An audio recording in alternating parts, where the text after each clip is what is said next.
This video is going to be tailored to my younger audience. This is about how I got started with my first business and what it was like, what it was about.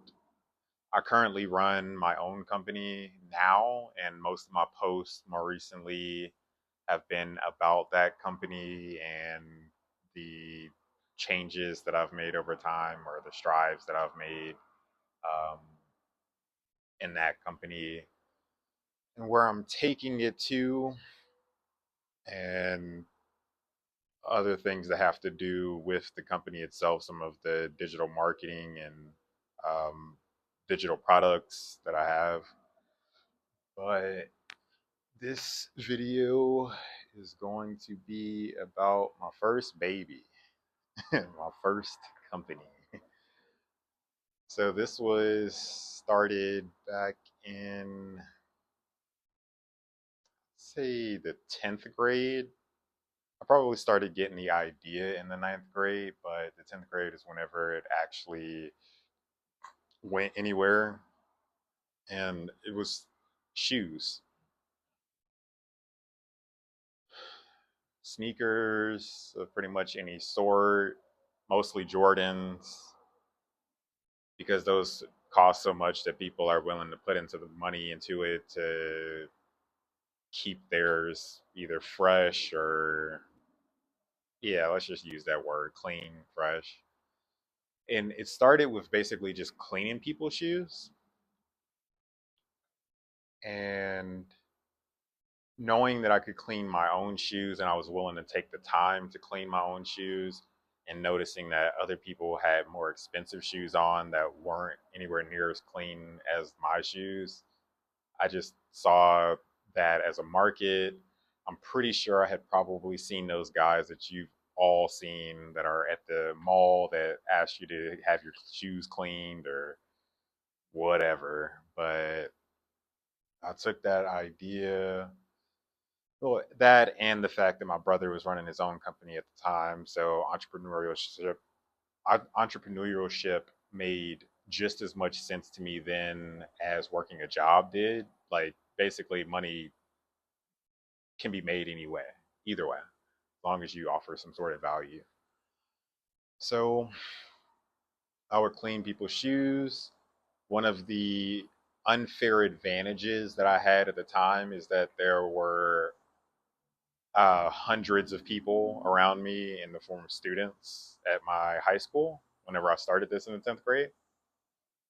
And so, using that unfair advantage of having all of these shoes from all of these different kids who also had money on top of it to get, the shoes cleaned and no willingness to do it themselves, there you go.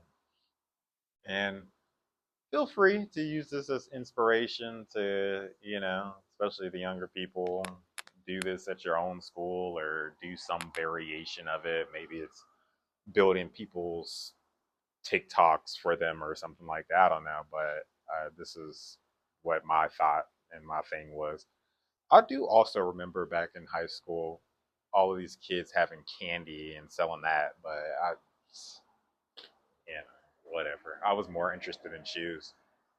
So I give people shoes, clean them, have them back to them, in a couple of days by Monday or something like that. And then I started getting a little bit more creative in what I was willing to do with my own shoes, because at the exact same time as this, let me back this up a little bit. So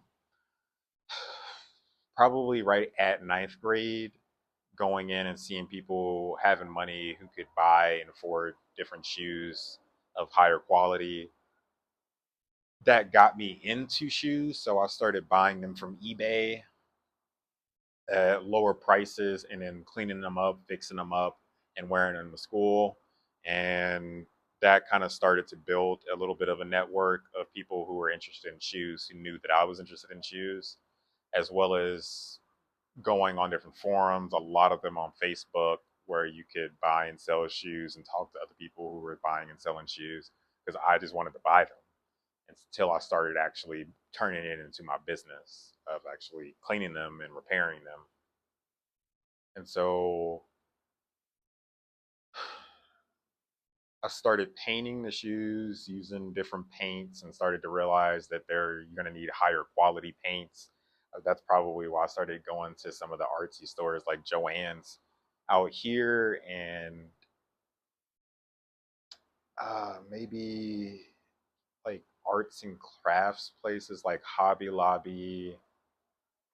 And there's a few other ones that I was looking to for paint for the shoes. One, because they'd have unique colors, but two, their paints don't just wear off as fast as whatever you might find at Walmart or something like that, unless you, I don't know, bought some super expensive paint.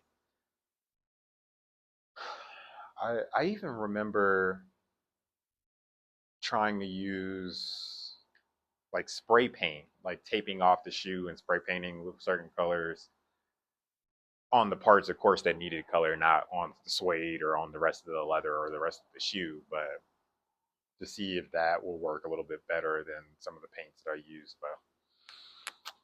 But trial and tribulation with that, trial and tribulation with certain customers, with where my prices should be. I had to go through all of that, trying to figure out what was reasonable and what wasn't reasonable to be charging a bunch of high schoolers because we all were broke. I did most of the business out of my high school, and that's finding leads, finding clients, which is hilarious to say now that my client was some, I don't know, ninth grader or 10th grader, 11th grader, just wanted their shoes cleaned or customized or, restored back to new in some sort of way. And so kept this journey going and going. And one of the things that I ended up finding out over time was about sea glow. And I'm not really even sure if that's that big of a thing. I definitely haven't been on the website that I used to use. It was some like island boat website that you used to be able to buy sea glow in like large volumes. And I think I ended up having to switch over after sea glow to Salon Care Volume 40, which is this like hydrogen peroxide stuff. But basically, what I'm talking about with either two of these products is all the icy Jordans. So we're talking fives because they have ice on the heel part and the arch support part. We're talking about sixes because they have the same thing going as the fives. Skip sevens, skip eights, skip nines, and tens. And then 11s. So the Concords, your DMPS 11s, which cool grays, of course, Space Jams, I love them. And there might be a few newer, there's like the low tops also that they started going into with the 11s and the snake skins. And I'll tell you about a story about, you know what, I'll just do that now. So this wasn't always without its problems. For the most part, it was problem free. But I remember one time I was icing out the bottom of a pair of 11 snakeskin 11s. I think they were green. Beautiful pair of shoes. Very expensive pair of shoes too. And I think they were like OGs. So probably like 2009, 2010, somewhere around there. And I had iced them out for a guy and took them back to school and gave them to the friend of a guy who I thought was the friend of a guy. And the guy ended up taking the shoes, and it just turned into some massive debacle where the school got involved because the guy whose shoes they were trusted me, knew that I had brought them in, and other people had seen me with the shoes at school and give them to the guy who I ended up giving them to, which was supposedly his friend. But yeah, so that was messy. Might have even been a fight behind that, not involving me, but going back to the J's that I was calling out that have the icy bottoms on them, Seaglow and the Volume 40 stuff that I was talking about, that is potassium or some sort of acid, basically etches the bottom of the shoes. And when you wear a pair of icy Jordans for any length of time, those who know, they start to get yellow. And before the Concord 11s, they will, I mean, there might have been like the Independence Day fives. I remember had a icy blue bottom. You guys nowadays are used to the icy blue bottom. I remember whenever I first saw them on the pair of fives, the Independence Day specifically, I was like, "What in the world? This is gross." Like, it looks nice, and I understand the thing because if you tint it blue, then it's going to turn yellow a lot slower. But it just the blue just throws it off, especially when you turn them upside down. Whenever you look at them from the ground, like from someone wearing the shoe, it looks okay, not too completely distinguishable, but from a pair of, let's say, the infrared pack sixes or any other pair of shoes that came out before the Concord and the Independence Day fives that were blue. But everything used to be clear bottom. And not too long after wearing them, probably for the first 5, 10, 15 times, you're going to start seeing yellowing take place. And honestly, if you don't wear them that much, but just have them around, you'll start to see the yellow take place on the shoes. So I was a trend. Well, I was doing all of that and toward actually after I had gotten out of high school, I took this to being able to work with this company. If I'm not mistaken, the place is called Kicks on Fire, I think. There was this place in Charlotte, a shoe sneaker boutique that gave me their dirty or damaged shoes and let me restore them and give them back to them for, of course, a fee. And I think I was charging a little bit more than I was at high school to go back into a little bit of the sea glowing and icing of the bottom of your shoes. I had invested in probably a dozen glow in the not glow in the dark infrared lights that are for like lizards or whatever that release the same sort of light as the sun, and that helped ice out the shoes versus having them in the heat, because when you have them in the heat, a lot of the shoes, especially 11s, have the carbon fiber that's black, and that sucks up heat and then it unglues the sole of the shoe, and then you have to deal with that problem even though you solved the problem of icing the shoe back to where it needed to be. Just stuff that you know, or stuff that you deal with whenever you're restoring shoes. But that was my first business. I didn't make a lot more than I did, in some of the other places that I worked, because I worked for a warehouse back before I went to the Air Force. I worked for Bojangles, which is a fast food restaurant for you guys on the West Coast where I live now, and not on the East Coast that know about Bojangles. The Moe's Southwestern Grill, which is at the epicenter in downtown Charlotte.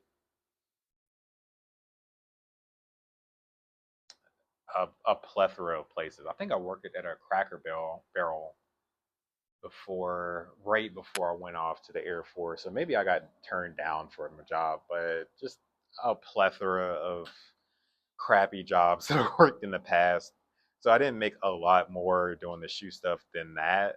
But what I did have is the freedom to be able to work as much as I wanted on the shoes or as little as I wanted, to try and go after as many clients as I wanted or as little clients as I wanted. And one of the big things that I still have from this company, even nowadays, is my Instagram.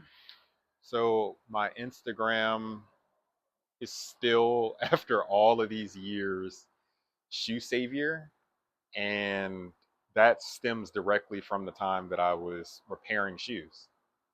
That that was the name that I chose because I knew I was going to be restoring shoes. If you go back all the way in the past on my Instagram, you can see whenever I was still doing all of that stuff, which I realized was all the way back in 2012 because I graduated in 2014. And yeah, so that would have been my sophomore year. But I definitely think that that was a stepping stone to where I'm at right now because I saw that it was real. I saw that it could be done. I saw that you could start, small and grow large, which is what I did there. I had plenty of clients all over. I was going to just say Charlotte, but let's just say North Carolina. And for the most part, people were happy because I put in the work, I put in the effort, and they got the results from that. And that's kind of what I'm doing now. No, not really kind of. It's exactly what I'm doing now. And if you want to know more about my business, my company now, and what I'm teaching, which is what I do already, my job basically, which is estimating, as well as how to get over alcoholism because that came in later after all of this period. And then I joined the Air Force and was drinking way too much. But getting over that, of course, I feel like has helped me to where I'm at right now in my career, in a business again for the second time. And yeah, so check the description below for all of that extra other stuff. I do think you, like specifically you, can get started in some sort of business. It doesn't actually have to be an LLC or a sole proprietorship or anything with any serious title. Just getting started in something small, like I did, grew into something big. Not big enough to really live a lifestyle on. Who knows where I would have been if I had kept going? Because, like I said, I did eventually join the Air Force, and maybe it would have transitioned to something else other than shoes. I'm pretty sure, though, just looking at that pathway, I probably just would have ended up like in a drop shipping situation where I'm buying shoes on Amazon and maybe selling them off at a higher price and pocketing the money, or maybe having people ship in shoes to me from across, the United States or the world to repair and restore. Not sure how much I would have liked that, like as a full-time gig, but hey, maybe one of you guys can figure it out, you know. But cool. My name's Nick, 28 years old, out here in Phoenix, Arizona. The story that I was just talking about, my past, my last company, all of that happened in Charlotte, North Carolina. And catch you on the next one.